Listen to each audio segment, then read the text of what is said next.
Good afternoon, and thank you all for coming.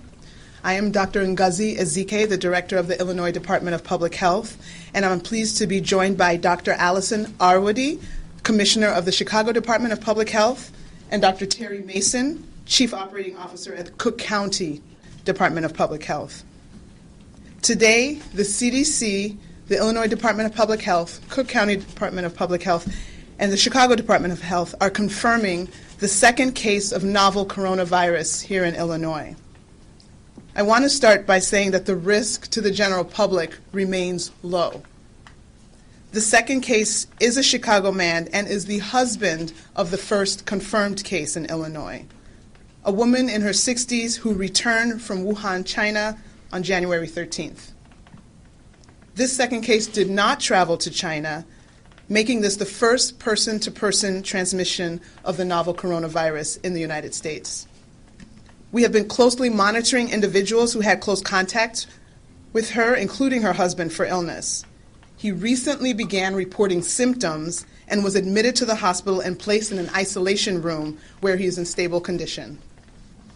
Public health officials are investigating locations where this second patient has visited in the last 2 weeks and any close contacts who were possibly exposed. Public health and medical professionals are taking a cautious approach in identifying and actively monitoring individuals, such as healthcare workers who may have been in contact with either of the confirmed cases in an effort to reduce the risk of additional secondary transmission. Currently in Illinois, there are 21 individuals who are considered persons under investigation. We could see more cases among individuals who have had close contact, but I still want to reassure the public we are actively monitoring these individuals and implementing transmission precautions to minimize the risk of spread. Again, the risk to the general public in Illinois remains low. This person-to-person spread was between two very close contacts, a husband and wife. The virus is not spreading widely across the community at this time. We are not recommending people in the general public take additional precautions such as canceling activities or avoiding going out of their homes. The Illinois Department of Public Health will continue to partner with the CDC, who has a team on site in Illinois. We will continue to partner with our local public health partners as we continue our aggressive response effort to minimize transmission. And with that, I will turn it over to Chicago Department of Public Health Commissioner, Dr. Allison Arwady. Thank you, Dr. Ezike, and good morning, everyone. I'm Dr. Allison Arwady, the Commissioner at the Chicago Department of Public Health. I'm really here to provide some local context and then to be able to answer your questions. So this news today is really a continuation of the news we announced last week when we shared information about the first confirmed case in Illinois in a woman in her 60s who had recently traveled to Wuhan. That first case patient is doing well. She remains hospitalized and in isolation primarily for infection control. Our newly confirmed patient is a man in his 60s, as you heard, the husband of our first confirmed case. He is also currently hospitalized and in stable condition at this time. I recognize that this news may raise people's concern, but I want to state clearly that this development is something we have been prepared for. It is related to our first case patient, not to spread of novel coronavirus in the general public. We do not have sign of spread in the general public at this time, and there is no local emergency. We know coronaviruses are most likely to spread through close personal contact, and we know that this new patient had close contact with his wife after she began to develop symptoms. So it's not totally unexpected that he acquired the virus. This is exactly why public health has been monitoring him closely and why we monitor any close contacts of confirmed cases.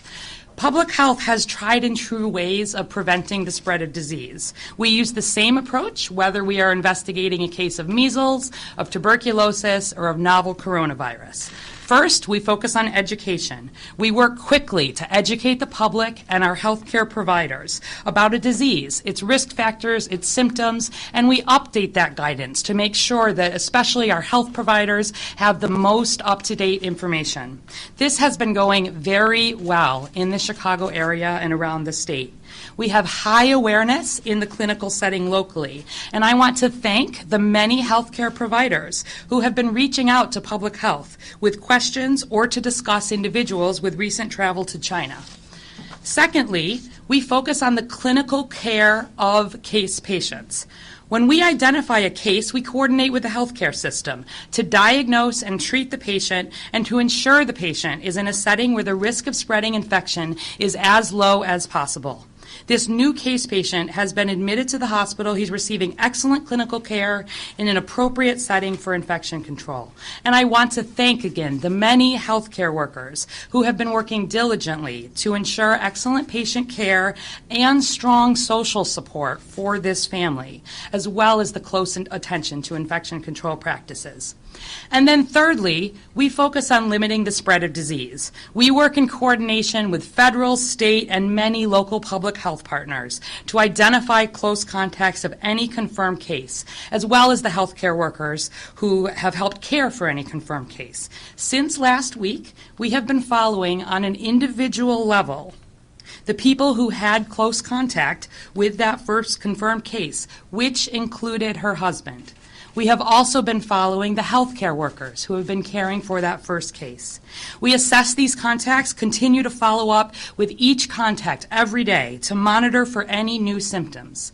CDC believes at this time that it takes between 2 and 14 days to develop symptoms of novel coronavirus after being exposed to and infected with the virus.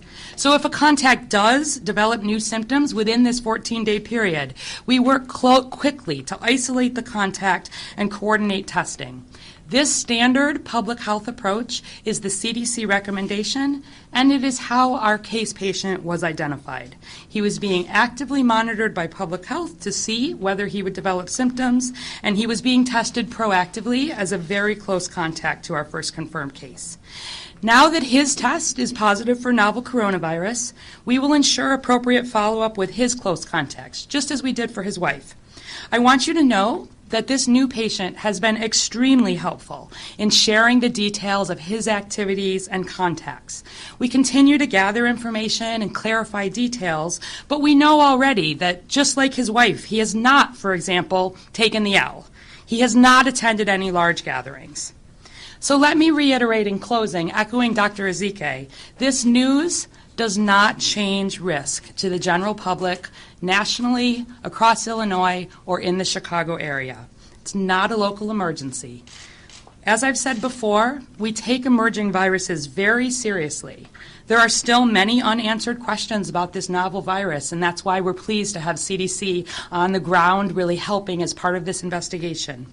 But I can reassure you that even with this news, the health to the general public from novel coronavirus remains low at this time. Chicago and Illinois have been building our public health preparedness systems for years. We have a solid response plan in place. There is no need for the general public to change their behavior in any way based on today's news, and we will continue to update you if we have any additional information to share.